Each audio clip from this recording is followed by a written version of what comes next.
కాశ్మీర్ కొండల్లో టెర్రరిస్టుల మారణకాండను నిరసిస్తూ బుధవారం నగర జనసేన పార్టీ ఆధ్వర్యంలో కొవ్వొత్తుల ప్రదర్శన నిర్వహించారు. సుమారు 200 మంది జనసేన నాయకులు, కార్యకర్తలు నగరంలోని గాంధీబొమ్మ వద్దకు చేరుకొని అమరులైన వారికి నివాళులర్పిస్తూ కొవ్వొత్తుల ప్రదర్శన నిర్వహించారు. ఈ సందర్భంగా జనసేన నెల్లూరు నగర అధ్యక్షుడు దుగ్గిశెట్టి సుజయబాబు మాట్లాడుతూ జనసేన అధినేత, ఉప ముఖ్యమంత్రి పవన్ కళ్యాణ్ 3 రోజుల పాటు సంతాప దినాలు ప్రకటించారన్నారు. అందులో భాగంగా బుధవారం జాతీయ జెండాను అవనతం చేయడం జరిగిందని, అదేవిధంగా కొవ్వొత్తులతో నివాళులర్పించామన్నారు.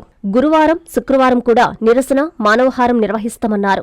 జమ్మూ కాశ్మీర్లో ఒకేసారి 28 మందిని పొట్టన పెట్టుకోవడం బాధాకరమన్నారు. అందులో మన రాష్ట్రం నుంచి 2 ఉండడం, మన జిల్లావాసీ వారిలో ఒకరు అవటం హృదయ విదారకమని, ఇలాంటి చర్యలను మరోసారి ఎవరూ చేయకుండా చూడాలన్నారు. కార్యక్రమంలో జనసేన నాయకులు, కార్యకర్తలు, వీర మహిళలు పాల్గొన్నారు. భారతదేశంలో క్రితంలో గత 10 సంవత్సరాలు, 15 సంవత్సరాల్లో ఎండలు లేని విధంగా ఈరోజు కాశ్మీర్లో పెహల్గామాలో జరిగిన తాడి నిన్న అమానుషం. నిజంగా భారతదేశం అంతా ఒక్కసారిగా ఉలిక్కిపడిన సంఘటన ఏదైతే నిన్న కాశ్మీర్లో జరిగింది.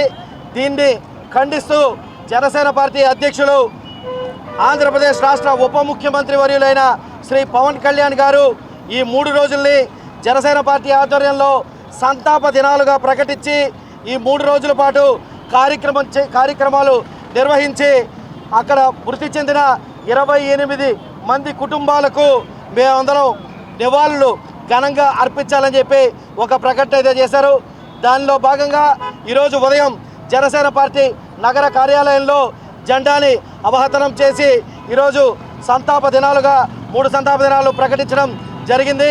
అదేవిధంగా ఈరోజు సాయంత్రం నెల్లూరు నగరంలోని పట్టణ ప్రధాని కూడల్లో గాంధీ బొమ్మ వద్ద ఈరోజు నగర జనసేన పార్టీ నాయకులు అందరం కలిసి ఈరోజు ఇక్కడ కొవ్వొత్తులతో ఆ చనిపోయిన అమరవీరులకి, ఆ 28 మంది కుటుంబాలకి ఈరోజు ఇక్కడ సంతాపాన్ని తెలపడం జరిగింది. అదేవిధంగా ఈరోజు కొవ్వొత్తుల ర్యాలీ ఈరోజు గాంధీ బొమ్మ వద్ద ప్రదర్శించాం. రేపు పార్టీ కార్యాలయంలో అందరం మౌన ప్రదర్శన నిర్వహిస్తాం.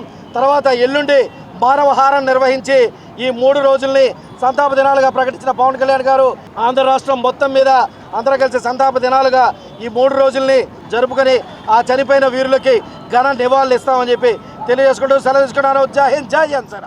అక్షయ తృతీయ అష్టైశ్వర్యాల పండుగ, బంగారు పండుగ. బంగారం ధర పెరుగుతోందని చింత ఎలా? సిఎంఆర్ జ్యువెలరీ ఉందిగా మన చింత. ఇక బంగారం ధర మీ చేతిలో. అక్షయ తృతీయ అడ్వాన్స్ బుకింగ్ ప్రారంభమైంది. అక్షయ తృతీయ సందర్భంగా సిఎంఆర్ జ్యువెలరీలో మీకు నచ్చిన ఆభరణానికి అడ్వాన్స్ పే చేసి, అడ్వాన్స్ ఇచ్చిన రోజు ధర లేక డెలివరీ తీసుకునే రోజు ధర, ఏ రోజు తక్కువ ధర ఉంటే ఆ రోజు ధరతో మీరు ఎంపిక చేసుకున్న బంగారు ఆభరణం మీ సొంతం చేసుకోండి. అక్షయ తృతీయ సందర్భంగా బంగారు ఆభరణాల తరుగుపై ఫ్లాట్ 25% భారీ తగ్గింపు. మజూరీ లేదు. డైమండ్ ఆభరణాల డైమండ్ ధరపై క్యారెట్ కు ఫ్లాట్ 15% తగ్గింపు. సిల్వర్ ఆర్టికల్స్ పై తరుగు మజూరీ లేదు. బంగారు ఆభరణాల మార్పిడిపై గ్రాముకు 250 రూపాయలు అధికంగా పొందండి. ఈ ఆఫర్ ఏప్రిల్ 7 నుండి 30 వరకు మాత్రమే. అక్షయ తృతీయ రోజున లక్ష్మీ కాసులు, గోల్డ్ కాయిన్స్ కు ప్రత్యేక కౌంటర్ కలదు. విచ్చేయండి. సిఎంఆర్ జ్యువెలరీ, చందన బ్రదర్స్ ప్రక్కన, Nellore, Magunta layout, Nellore, trunk road, Nellore. Hi Nellore, please subscribe to N3 TV.